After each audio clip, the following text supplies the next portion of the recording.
আপনি আন্দাজে মমতাজের মতো লাফিয়ে করবেন কি? এ চাপাবাজি করে দেশ চলে? ও বলে সিয়াসিত্তা হাদিস পড়া, বুখারী শরীফ, মুসলিম শরীফ সব পড়িস। আমি অনার্স মাস্টার শেষ করলাম, আমার কামেল ছিল ফেকার উপরে, আমি হাদিসের উপরেও কামেল করেছি। এত কিছু করার পরও আমি এখনো বলতে পারি না যে আমার সব কোরআনের তাফসির, সব হাদিস পড়া শেষ। আর ও মহিলা কি চাপাবাজ।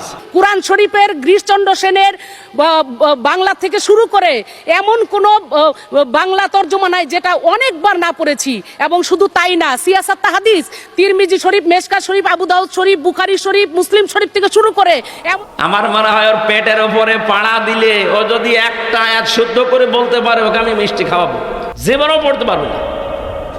এই চাপাবাজি করে করে চলতো। যেই কয়টা ছিল সব কয়টা চাপাবাজ, কাবা কাকু থেকে শুরু করে এই যে হাসাও মাহমুদ আর আমার কুষ্টিয়ার হানিফ ইনু ননু মিয়া, ওর নাম হাসানুল হক। ইনু বলা ঠিক না, হাসানুল হক নুনু। দন্তন্নয় হস্য, দন্তন্নয় হস্য কি হয়? ওর নামে ইনু বললে গুনাহ হবে। শয়তান ইসলামের যা ক্ষতি করেছে। আল্লাহ রাব্বুল আলামিনের পরে বলেন, আল্লাযীনা উখরিজু মিন দিয়ারিহিম বিগাইরি হাক্কিন ইল্লা আইয়াকুলু রাব্বুনাল্লাহ। তোমাদেরকে যারা ঘর বাড়ি থেকে বের করে দিয়েছে, এই 15.5 বছর তোমাদের বাড়িতে থাকতে দেয়নি মিথ্যা অজুহাত দিয়ে, মিথ্যা মামলা দিয়ে, মিথ্যা সাক্ষী দিয়ে। একটাই মাত্র অপরাধ তোমাদের ছিল, আইয়াকুলু রাব্বুনাল্লাহ। তোমরা বলতে যে আমাদের রব, আমাদের আইনদাতা কে? আল্লাহ। এই বাংলাদেশে আজও যারা বলে আমাদের আইনদাতা শুধুমাত্র আল্লাহ, তারাই বাতিলের টার্গেট। এদেশে ইসলামী দল, অন ইসলামী দল কত আছে, সবাই জালেমদের কাছে, সবাই রাম আর বামদের কাছে, সবাই দাদা বাবুদের কাছে। কালার না, কালার শুধু তারা যারা বলে রব্বুনাল্লাহ, আমাদের রব আল্লাহ। আই কি এর তো ব্যাখ্যা করা লাগবে। রব্বুনাল্লাহ বললেন আমার রব আল্লাহ কি? রবের 5টা অর্থ হয়। রব মানে সৃষ্টিকর্তা, রব মানে আইনদাতা, রব মানে মাবুদ, ইবাদত পাওয়ার যোগ্য, রব মানে অভিভাবক, রব মানে উকিল। বলেন তো এই বাংলাদেশে আজ যারা বলে আমরা আল্লাহর আইন ছাড়া কারো আইন চাই না, তারা এই দেশে অনেকের কাছে শত্রু। ভালো মানুষ নামাজ রোজা পড়ে, তারপরও শত্রুতা করে যে তুমি আল্লাহর আইন চাও, এ কথা বলো কোন কারণে? কোন মানুষ যদি মনে প্রাণে নামাজ পড়ে, রোজা রাখে, পর্দা করে, কিন্তু এ দেশ আল্লাহর আইন দিয়ে চলুক, পরিবার, সমাজ, রাষ্ট্র চাই না, আপনি লিখে নিতে পারেন লোকটা মুনাফিক। এখানে নেই? কারা কারা এরকম মনে আছেন যে আল্লাহর আইন দরকার নেই, আমি তো নামাজ পড়ি, রোজা রাখি, আমার বউ পর্দায় থাকে, কিন্তু আল্লাহর আইন দিয়ে একেবারে ইউনিয়ন থেকে সংসদ চলবে আমি চাই না? কারা বলেন তো, হাত তোলেন। একটাও নেই। অথচ আপনি বাস্তবে জায়গা মতো যে কিন্তু অস্বীকার করে বসেন। বলেন আপনার এই কথা দিয়ে, আপনার রায় দিয়ে, সমর্থন দিয়েই তো চলবে যে আল্লাহর আইন মতো ইউনিয়ন চলবে, উপজেলা চলবে। এরপরে আপনি উপজেলা পরিষদে ঘর পাবেন, এরপরে আদালতে ঘর পাবেন, জেলা শহরে। আদালতের ঘর আবার 2টা জেলায়, একটা হচ্ছে ম্যাজিস্ট্রেট কোর্ট আর একটা জজ কোর্ট। ম্যাজিস্ট্রেট কোর্টের জন্য আলাদা ঘর নেই, জজ কোর্টের জন্য কথা বোঝেন আমার? আপনি নিজের ব্যক্তিগত ঘর, ইউনিয়নের ঘর, উপজেলার ঘর, আদালতের ঘর। আদালতে তো 2 প্রকার বললাম। এরপর পৌরসভার ঘর, এরপরে মন্ত্রণালয়ের ঘর। প্রত্যেকটা মন্ত্রীর আলাদা আলাদা বিভাগ আছে, ঘর আছে। এরপরে সর্বোচ্চ ঘরের নাম হচ্ছে সংসদ। এটাও ঘর না? এই 8টা ঘরে যদি আল্লাহর আয়াতগুলো তেলাওয়াত হতো সকাল সন্ধ্যা, আর ওই আয়াতের উপরে যদি মেসেজ করে আমরা চলতে পারতাম, এই বাংলাদেশটাও মিনি জান্নাত হয়ে যেত। আল্লাহ পাক এইটা জানিয়েছেন, আলাউলা দাফউল্লাহিন নাসা বিবাযিহিম বাযিন লাহুদ্দিমাতে সাওয়ামিউ ওয়া বিয়াউ ওয়া সালাওয়াতু ওয়া মাসাজিদু ইযকারু ফিহা ইসমুল্লাহি কাসীরা। এখানে বাংলা অর্থ শুনলে আপনি মনে করবেন আয়াত ভুল, আমিও মনে করেছিলাম, কিন্তু স্পেশাল কিছু অর্থ এখান থেকে বের করা লাগবে। ওয়ালাউলা দাফউল্লাহ, আল্লাহ যদি নিজে দাফা না করতেন, দাফা মানে প্রতিহত করা, ধ্বংস করা না, প্রতিহত করা, বাধার সৃষ্টি করা অথবা প্রতিবন্ধকতা সৃষ্টি করা, এরকম অর্থ হয় দাফা লাহুদ্দিমাতের। তাহলে ধ্বংস হয়ে যেত, শেষ হয়ে যেত, আল্লাহ যদি নিজে এটাকে প্রতিহত না করতেন। আল্লাহ যদি ভালো দিয়ে মন্দকে চাপা না দিতেন অথবা ভালো দিয়ে মন্দের উপরে বিজয় না করতেন। এক নম্বরের নাম দিয়েছিল মানুষের ভেতরে একে অন্যের দ্বারা যদি আমার আল্লাহ দাফা করে না রাখতেন, দমন করে না রাখতেন, নিচু করে না রাখতেন, দাবিয়ে না রাখতেন, কি হতো জানো? লাহুদ্দিমাত সাওয়ামিউ, সওমায়ের বহুবচন সাওয়ামি। এটা সংসার বিরাগী যারা এই বাংলাদেশে লালনের ফকিরের মাজারে যারা থাকে,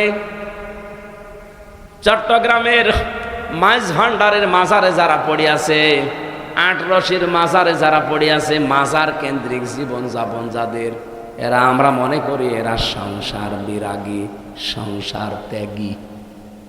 আল্লাহ বলেন এরা যেভাবে আল্লাহকে ডাকাডাকি করে, হ্যাঁ ওদের পদ্ধতি ভুল হতে পারে, ডাকে তো ওরা যেখানে বসে বসে ডাকে। আপনি লালনের মাজারে যান, যখন ওদের অনুষ্ঠান চলে, চুল একবার সামনে যায় একবার পেছনে যায়, কি জিকির! যদিও আল্লাহর নামের সাথে অন্য কাউকে ডেকে তারা শিরিক করে ফেলে, কিন্তু জিকির তো করছে। যার জিকির করুক, জিকির তো করছে সওয়াবের নিয়তেই, ভালোর নিয়তেই। আল্লাহ বলেন আমি এই সংসার বিরাগীদের ইবাদত খানা ওয়া বিয়াউন, বিউনের বহুবচন বিয়াউন, এটার বাংলা অর্থ গির্জা, গির্জার সমূহ রাখতাম না। সালাওয়াতুন, খ্রিস্টানদের যে সমস্ত উপাসনালয় আছে ওই সমস্তগুলো রাখতাম না। ও মাসাজিদু, আল্লাহর ঘর, মসজিদের বহুবচন মসজিদ, মাসাজিদ, মসজিদও থাকতো না।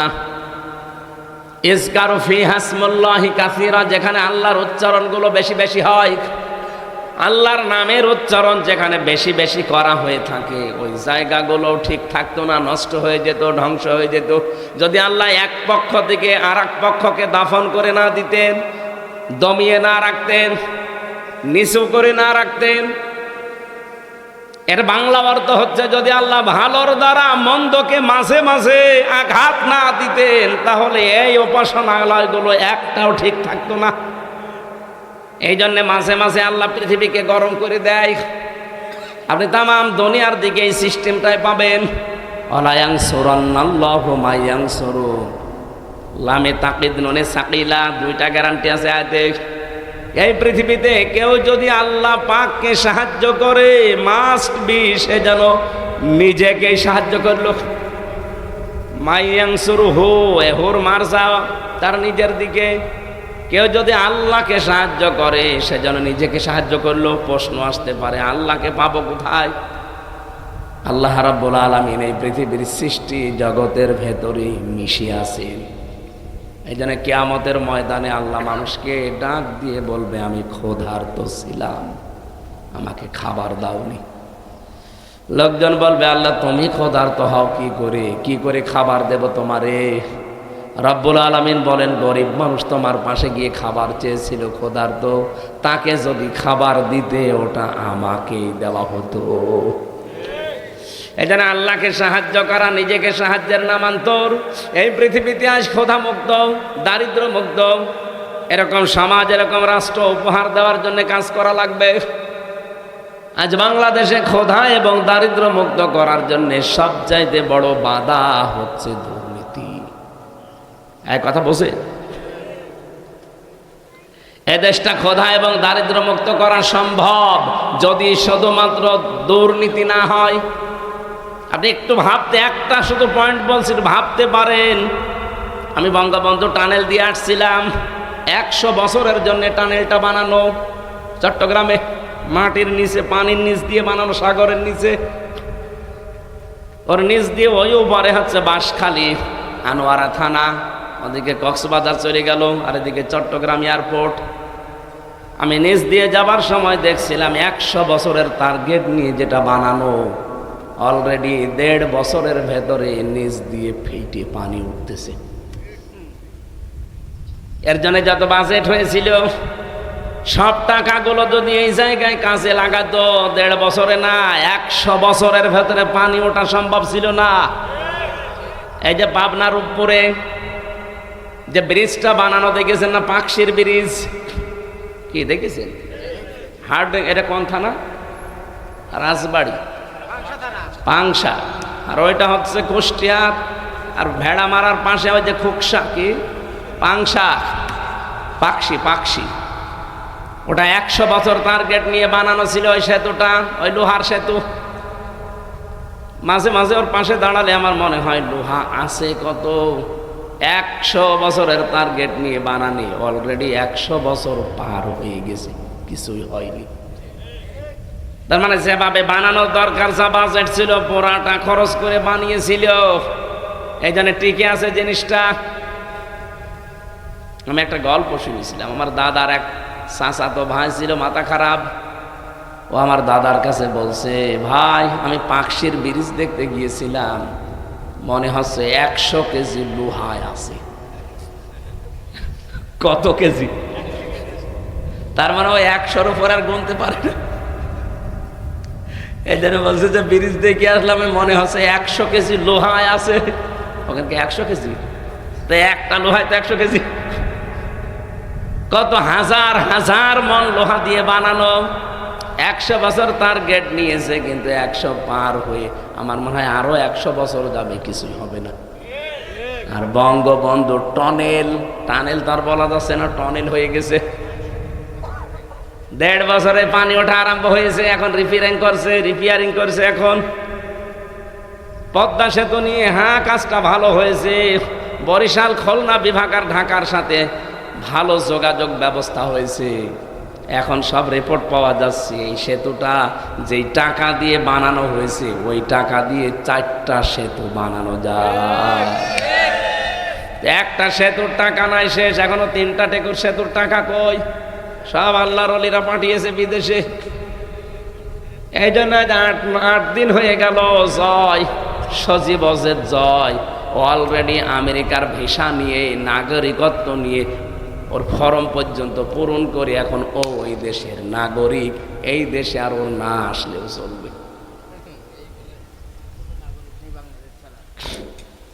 আমি মালয়েশিয়া ছিলাম কিছুদিন আগে, সিঙ্গাপুরে। মালয়েশিয়াতে যে দোকানে গিয়েছিলাম, 4টা লোক কাজ করে এক দোকানে। এক লোক থাইল্যান্ডে বাড়ি, বাংলাদেশের যশোরের একজন আছে, পাকিস্তানের একজন, আর ভারতের 2 জন। এই লোকগুলো ওখানে কাজ করছে। প্রত্যেকে তার নিজের দেশ থেকে ভিসা পাসপোর্ট করে গেছে। আমাদের দেশ থেকে যে গেছে যশোর থেকে, তার 8.5 লাখ টাকা খরচ। মাসে ইনকাম তার 1.5 লাখ টাকা মাসে, মনে করেন 1.5 লাখ। ও আর একটু বেশি বলেছিল, আমি 1.5 লাখে ধরলাম। ওর পাশের চেয়ারে বসে বসে, ওই যে দর্জির কাজ করে, কাপড় চোপড় সেলাই করে, ওর পাশে যে আছে সে, তার বাড়ি হচ্ছে পাকিস্তানে। তার খরচ হয়েছে 2,20,000 টাকা। তারও ইনকাম মাসে ওই 1.5 লাখ।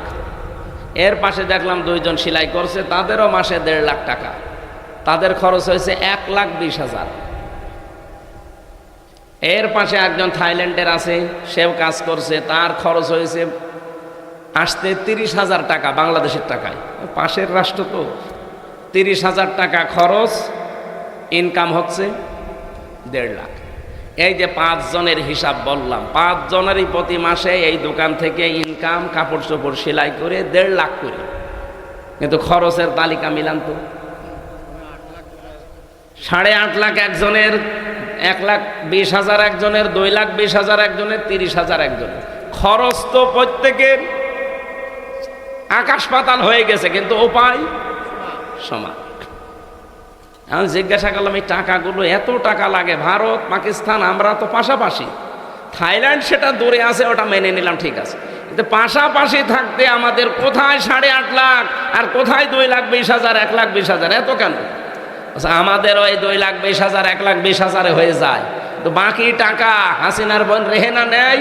আর ওই যে দরবেশ, ওই দাড়িয়ালা দরবেশ সালমান এফ রহমান আর জয়, এই 3 জন মিলে আল্লাহর ওলিরা ভাগ পায়। শুধু মালয়েশিয়া 257টা দেশ আছে বিশ্বে, যত দেশে যত জায়গায় মানুষ, এই দেশ থেকে প্রায় 1 কোটির উপরে মানুষ থাকে। সব টাকা পয়সা একেবারে চোখ বন্ধ করে থাকলেও তাদের অ্যাকাউন্টে চলে যায়। বলেন সুবহানাল্লাহ। যা যা করেছিল নিরপরাধ মানুষদের উপরে আল্লাহ তাকে দিয়ে ঠিক ওই অপরাধগুলো আবার করিয়েছে। ওই এতদিন বলি ছড়িয়েছে মানবতা বিরোধী অপরাধী, অথচ আল্লাহ তাকে আজ বিশ্বের সামনে মানবতা বিরোধী অপরাধী বানিয়েছে। তামাম দুনিয়ার 257টা দেশ জানে যে হাসিনা মানুষ হত্যাকারী। কি শুধু এতটুকুই না, ও যে আয়না ঘরে রেখেছিল 8 বছর 10 বছর, আন্তর্জাতিক আদালত হেগে যে মামলাগুলো হয়েছে, আমার তো মনে হচ্ছে সামনে ওরেও আল্লাহ কপালে লিখে রেখেছে ওরেও আয়না ঘরে থাকা লাগতে পারে। আর ওরা আয়না ঘরে আছে। এই আয়না ঘরে একটু কষ্ট বেশি ছিল, একটু শান্তিতে আছে। এই তাছাড়া ও কোনে আছে কেউ সেরকম জানে না, ওর সাক্ষাৎ নিষেধ, তো আয়না ঘর না ওটা, আল্লাহ আর কি দেখাবে? সামনে বাকি আছে ও নিরপরাধ মানুষদের যাদের ফাঁসি দিয়েছে, আমার মনে হয় ওরও ফাঁসির দড়ি ঝুলতেছে। দেখেন সামনে সব দেখা যাবে। এইটার দিকে তাকিয়ে আমি বলছি পাবনার এই ঘটনাকে স্মরণ করায়, যারা এই কাজ করলেন, যার উপরে রাগ করে হিংসা করে করেছেন, আপনি কিন্তু কোরআন শরীফে আগুন দেননি, আপনি আগুন দিয়েছেন নিজের কপালে। এই জন্য যারা এই কাজ করেছেন তাওবা করেন ভাই, স্বীকার করেন। তাওবার নিয়ম কি কি বললাম? প্রথমে স্বীকার করা। প্রথমে কি? এখন স্বীকার করবেন কার কাছে? না না, স্বীকার করবেন অপরাধ যার কাছে, স্বীকার তার কাছে। আপনি যার কাছে দোষ করেছেন তার কাছে স্বীকার করবেন। পাবনার এই অফিসে 150 কোরআনে যারা আগুন লাগিয়েছেন, এই অফিসের মালিক যারা, তাদের কাছে স্বীকার করবেন। যদি ওই অফিসের লোকজনই আগুন দিয়ে থাকেন, তারা নিজেরাই জাতির সামনে বলবেন যে আমরা এই কাজ করেছি। ওরা যদি না করে অন্য কেউ করে থাকে, কোনো দুর্বৃত্ত যেই হোক, তার জাতির সামনে বলা লাগবে যে আমি করেছি। এটা যদি না করে ও শুধু আস্তাগফিরুল্লাহ পড়ে, ওর আস্তাগফিরুল্লাহ হবে না। কে কথা বলে না কেন? এরকম বহু আস্তাগফিরুল্লাহ পড়া মানুষ আমি পেয়েছি। জেলখানা এক ওসি পেয়েছিলাম আস্তাগফিরুল্লাহ পড়ে।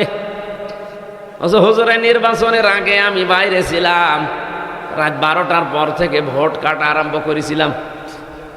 যত ভোট পাঁচি কেটেছি, ফজরের আজান দিলে সব বাক্সগুলো জায়গা মতো পাঠিয়ে দিয়েছি। এরপরে গোসল করে ওযু করে নামাজ পড়ে বললাম আস্তাগফিরুল্লাহ। আমার এই তাও বাকি হয়েছে না, কারণ আপনি তো আল্লাহর কাছে দোষ করেননি, আপনি মানুষের অধিকার নষ্ট করেছেন। এটা হকুল্লাহ না, এটা হকুল ইবাদ। আল্লাহর হক নষ্ট করলে আল্লাহ ইচ্ছা করলে মাফও করতে পারে, শাস্তিও দিতে পারে, ওনার ইচ্ছা। কিন্তু হকুল ইবাদ, বান্দার হক যদি কেউ নষ্ট করে থাকে, ওটা আগে তার কাছে স্বীকার করা লাগবে। আর যে হক নষ্ট করেছেন, হককে ফেরত দেওয়া লাগবে। বলেন তো আপনি এই হক ফেরত দেবেন কি করে? এই ওসির 8 বছর জেল, ও জেল থেকে বের হয়ে দেখবে যে যাদের হক আমি নষ্ট করেছিলাম, অনেক ভোটার মরে গেছে। বলেন বলেন, ও তার কাছে মাপ চাবে কি করে? সে তো মরে গেছে। আপনি বলেন নিজের দিকে তাকিয়ে আর ওই ওসির দিকে তাকিয়েও কি মাপ পাবে জীবনে? মাপ পাবে কি করে? কারণ ও আল্লাহর কাছে মাপ চাইলেও তো হবে না, কারণ ও আল্লাহর কাছে দোষ করে নাই, ও দোষ করেছে ওই 3 লাখ 3.5 লাখ ভোটারের কাছে। এই 3.5 লাখ ভোটার, কত মানুষ তো 8 বছরে মরে যাবে। কি করে আপনি জেল থেকে তাদের বের হয়ে পাবেন? তার মানে আপনি কপালে আগুন লাগিয়েছেন। আমি যে তাওবারে 3টা নিয়ম এমনি এমনি বলি নাই। আমরা দেশের মানুষ অনেকেই মনে করি সবই আল্লাহর কাছে। আল্লাহর কাছে মানে অপরাধ যার কাছে স্বীকার করবেন তার কাছে।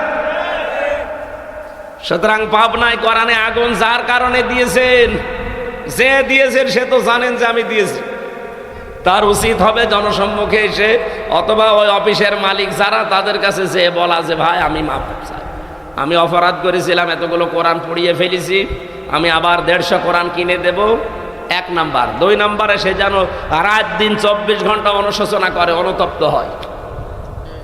3 নাম্বারে আমি জীবনে আর এরকম কোরআন বিরোধী কোনো কাজ করব না, জীবনের মতো ফিরে আসলাম। এর নাম হচ্ছে তাওবা। এই তাওবার জন্য আল্লাহ আহ্বান জানিয়েছেন, যারা এরকম তাওবা করবে তাদের ওই ডাকাতের মতো আল্লাহ মাফ করে দেবে। ও শুধু একটু নড়াচড়া দিয়েছিল, ওর এই নড়াচড়া দেখে যদি আল্লাহ জমিনকে ভূমিকম্প দিয়ে ওর লাশকে একটা আষাঢ় দিয়ে সামনের দিকে এগিয়ে দিতে পারে। আজ আমাদের মনটা দরকার, ভেতরের অবস্থা কি এটা আপনি জানেন আর আমি নিজে জানি। সুতরাং মন পাল্টান, যার কাছে যে দোষ করেছেন, অপরাধ করেছেন, তার কাছে স্বীকার করে অনুশোচনা করেন, অনুতপ্ত হন।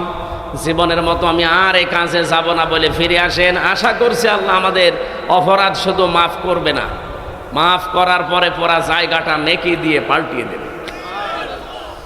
দরুদ আর সালাম পড়ে আমাদের নির্ধারিত যে আয়াত পড়লাম সূরা হজ 39, 40, 41 নাম্বার আয়াত। এত আয়াত তাফসীর মাহফিল আমার পড়া হয় না, একটু বেশি হয়ে গেছে। এটা মক্কার জীবনে বিশ্বনবী 13 বছর মার খেয়েছিলেন। কত বছর? যারা মার দিয়েছিল তারা সব ছিল সন্ত্রাসী। কে? সব ছিল তারা ওই 13 বছরের সন্ত্রাসী। যারা মার খেয়েছিল এই মানুষগুলো ছিল দুর্বল, মাজলুম। আল্লাহ রাব্বুল আলামিন 13টা বছর তাদের এই জুলুম, অত্যাচার, নির্যাতন দেখার পরে অনুমতি দিলেন, উযিনা লিল্লাযীনা ইউকাতালুনা বিআন্নাহুম যুলিমু। অনুমতি দেওয়া হলো, এটা মসুলের সিগা। অনুমতি দেওয়া হলো তাদের জন্যে যাদেরকে এতদিন পর্যন্ত জুলুম, নির্যাতন, অত্যাচার, হত্যা করা হয়েছে। বিআন্নাহুম যুলিমু, কারণ তাদের উপরে জুলুম করা হয়েছিল, এই জন্য আমি অনুমতি আজকে দিলাম। এতদিন পর্যন্ত 13 বছর সাহাবায়ে কেরাম অনুমতি পাননি জিহাদ করার জন্যে, যুদ্ধ করার জন্যে, পাল্টা আক্রমণ করার জন্যে। হ্যাঁ, এতদিন তাদের যুদ্ধ, জিহাদ, পাল্টা আক্রমণ ছিল শুধুমাত্র ধৈর্য। শুধু কি? আমরা আজ 15 বছর যেটা ধরেছিলাম, যাই করুক না কেন কিছুই করার নেই। অনুমতিও পাইনি কোনো জায়গা থেকে। মায়ের খাওয়া লাগবে, জেনে শুনেই মায়ের খাওয়া লাগবে। ভালো মানুষ বাড়ি থেকে ধরে নিয়ে জেলখানায় আটক করে, আবার বাড়ি থেকে টাকা নিলে ছেড়ে দেয়। মনে আছে আমার বাবার কাছে ও টাকা পায়, পাওনা টাকা নিয়ে গেল। এরকম রাজবাড়ি হয়নি? যারা এই কাজে ছিলেন আপনি নিজেকে নিজে প্রশ্ন করেন। এরকম হাজার হাজার অপরাধ দুনিয়ায় আপনার আছে, কিন্তু আমরা কিচ্ছু বলতে পারি না, কারণ আমাদের হাত বাঁধা। আমাদেরকে একটা মিথ্যা ট্যাগ দিয়ে দুর্বল করে রেখেছিল যে আমরা নাকি যুদ্ধ অপরাধী, আমরা নাকি রাজাকার। অথচ এটা তো পুরা বানোয়াট, এখন তামাম দুনিয়া দেখতে পাচ্ছে। সিনেমা বানাতো, নভেল, নাটক, থিয়েটার, বই লিখত, মঞ্চস্থ করত নাটক পর্যন্ত। মামলা, হামলা, কেস, কাম, ছবি, ফটো যা দিত। একটা হুজুর মাথায় টুপি আর মুখে দাড়ি দেখলেই মানুষ মনে করত এটা যুদ্ধ অপরাধী, এটা রাজাকার। অথচ যুদ্ধ অপরাধী বলা হয় যারা যুদ্ধ করে অন্যায়ভাবে তাদের। তো অন্যায়ভাবে যুদ্ধ করেছিল পাকিস্তানের সেনাবাহিনী, যুদ্ধ অপরাধী হলে তারা হবে। এক কথা বলেন এখানে। রাজাকার আন্তর্জাতিক 2টা রিপোর্ট বের হয়েছে গতকালকে ভিডিও আকারে। ওই জামানায় যারা 71 সালে ভিডিও করেছিল, 2টা আন্তর্জাতিকে, বাংলাদেশের রিপোর্ট না, এরা তো সব ভেজাল। আন্তর্জাতিক 2টা রিপোর্টে দেখাচ্ছে পাকিস্তানদের পাশাপাশি যারা এই যে রাজাকার বলা হয়, তাদেরও পোশাক ওই সামরিক বাহিনীর মতো ছিল। পুলিশের এখানে লেখা থাকে না বাংলাদেশ পুলিশ, বলেন না কেন? ওদেরও পোশাকে লেখা আছে ইংরেজিতে রাজাকার। RAZAKAR, রাজাকার আমি বাংলায় ইংরেজিতে লেখা দেখলাম। তাহলে ওই সময় একটারও মুখে আমি প্রায় 30-31 জন লোকের গণনা করেছি, একটা রাজাকারেরও মুখে দাড়ি নেই, শুধু গোপ মোজ বড় বড় রবি ঠাকুরের মতো। রাজাকার হলে আমার মনে হয় যাদের গোপ বড় তাদেরকে রাজাকার বলা যায়। ওই মিলিটারির পোশাক যারা পরেছিল ওদের সহকারী ছিল এরা। ওদেরকে দিয়ে যখন কাজ আর হয় না তখন এদেরকে সহকারী হিসেবে কাজে লাগায়, সাপোর্টার। তো একটারও মুখে আমি দাড়ি পেলাম না, মাথায় টুপি পেলাম না। সব মিলিটারির যে পোশাক সেই পোশাক তাদের পরানো, দাড়ি একটারও নেই, শুধু গোপ আছে, প্যান্ট শার্ট পরা। তা আপনি কেন রাজাকার শুনলে আমার মতো মানুষ দেখলে মনে হয়, কেন যুদ্ধ অপরাধী শুনলে আমার মতো মানুষ দেখলে মনে হয়? আমি তো যুদ্ধ করিও না, যুদ্ধের পক্ষেও ছিলাম না, এইটা আমার অপরাধ। এখন পৃথিবীর মানুষ, বাংলাদেশ তো অলরেডি টের পেয়ে গেছে যে কেন ওই সময় আমরা পাকিস্তানের পক্ষে ছিলাম, ভারতের বিপক্ষে ছিলাম। আজ সারা বাংলাদেশ যেমন আপনি ছোট মানুষকে জিজ্ঞাসা করেন কালকে হয়েছে, ওরে যদি বলেন তুমি কোন পন্থী, ওই একবারে বলবে আমি পাকিস্তানের পন্থী। ও জীবনেও ভারতপন্থী বলবে না, কারণ ভারত আল্লাহর ঘর ভেঙে দিচ্ছে। ওই জামানায় ঠিক এই 54 বছর আগে ওরাও এইটাই বুঝেছিল। আমরা 54 বছর পরে যেটা টের পাচ্ছি, ওরা ওই সময় ওটা আগেই বুঝেছিল। আমরা পক্ষ নিয়ে করব কি?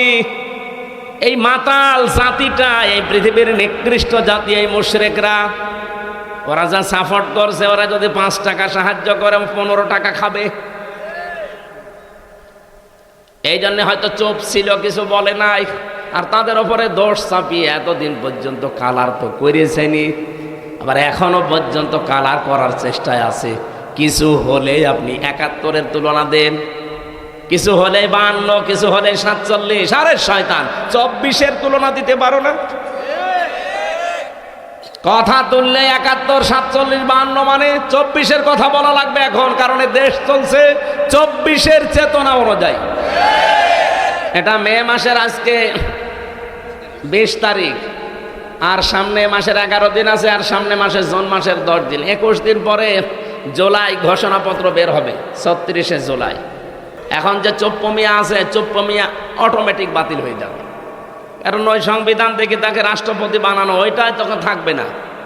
জুলাইয়ের চেতনা দেখে যে জুলাই ঘোষণাপত্র পাঠ হবে 10 তারিখে জুনে, ওইটা থেকে দেশ চলবে। চুপ্পু শেষ। বাকি যারা এতদিন আশায় বুক বেঁধেছিল যে আপা চট করে আসবে আর ফট করে ধরবো, এগুলোও শেষ। কারণ যে আশায় ছিলেন যে আর একটা নতুন দল গঠন করব, সে আব্দুল হামিদ ও শয়তান পালিয়েছে। কথা বলছে না কেন?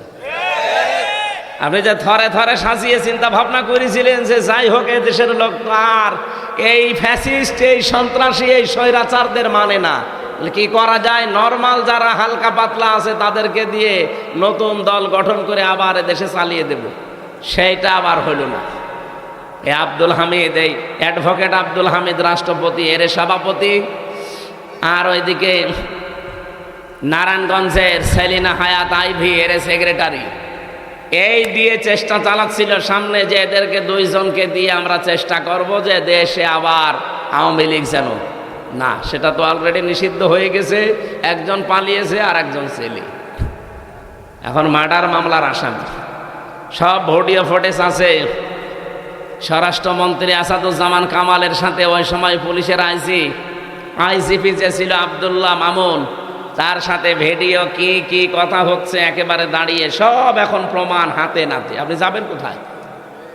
আর বাকি 3 নাম্বার স্থলে ছিল সাবের হোসেন চৌধুরী, আর আরেকজন ছিল ওদিকে কক্সবাজারের।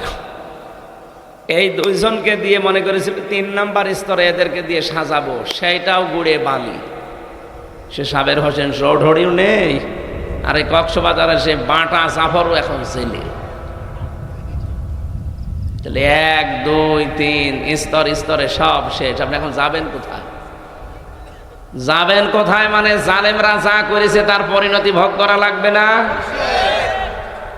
এই জন্য আগামীতে কেউ যেন আবার এরকম জুলুম করেন না, নিজে যা করেন অপরাধ আর একজন ভালো মানুষের উপরে ঘাড়ে দোষটা চাপিয়ে নিজে ভালো সাজছে। আপনি যার উপরে দোষ দিতে চান আপনার বিবেকের কাছে প্রশ্ন করেন, আসলে কি সেই লোকটা অপরাধী? আপনি কার দিকে তাকিয়ে কথা বলেন? বলেন। সোস যদি ঝাঁঝরকে বলে, ঝাঁঝর যদি সোসকে বলে যে তোমার পেছনে দেখলাম একটা ফোঁটা করা আছে, তো এটা মেনে নেওয়া যায়? সোসের তো ফোঁটা কয়টা আর ঝাঁঝরের? তা আপনারা যারা দোষ দেন আজ, আপনাদের ফোঁটা কয়টা আপনারা জানেন?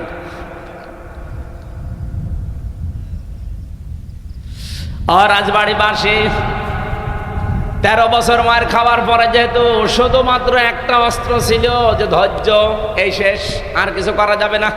আমরা এই 15 বছরে তাই পেলাম, ধৈর্য, আর কিছু নেই।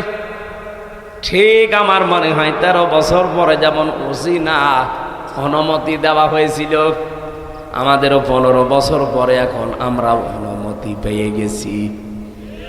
যা করেছেন আর সুবহানাল্লাহ, আস্তাগফিরুল্লাহ, আলহামদুলিল্লাহ না, এখন ইটের জবাব পাথর দিয়ে দেওয়া হবে। কিছু করে দেখেন তো, হয় থাকবো না যাব। কারণ নবীজি 13 বছরের পর অনুমতি যদি পাই, আমরা 15 বছরের পর পাবা না। 15 বছর অলরেডি পার করে ফেলেছি, সুতরাং অনুমতি এবার পেয়েছি। আল্লাহ পাক বলেন, ওয়া ইন্নাল্লাহা আলা নাসরিহিম লাকাদির, অবশ্যই আমি আল্লাহ এই মানুষগুলোর উপর যাদের অত্যাচার, জুলুম, নির্যাতন চালানো হয়েছিল এদেরকে সাহায্য করব এবং বিজয় দিতে আমি আল্লাহ সক্ষম। এজন্য কাদির না দিয়ে লাকাদির দিয়েছেন। ওয়া ইন্নাল্লাহা আলা নাসরিহিম, অবশ্যই আমি আল্লাহ তাদের উপরে সাহায্য করছি, লাকাদির, এবং অবশ্যই আমি সক্ষম এদেরকে বিজয়ী করতে। আমরা চর্ম চোখে যেটা দেখি কোরআনের সাথে মিলিয়ে ওইটাই বলছি। 13 বছর পরে অনুমতি পেয়েছিল, অলরেডি আমরা 15 বছর পরে যা দেখছি আল্লাহর সাহায্য আসবে এবং বিজয়ী আমাদেরকে করাতে আল্লাহ অক্ষম না সক্ষম? বলেন বলেন। আমি এই লাকাদিরের কদির শব্দ পড়েছিলাম, কদির দিলেও তো অর্থ করে ফেলতাম বাংলায়। আমি আলেম যারা আছে তারা কদির দিলেও অর্থ করতে পারে, লা কদির দিলে কেন? আল্লাহ গ্যারান্টি দিচ্ছে ভাই,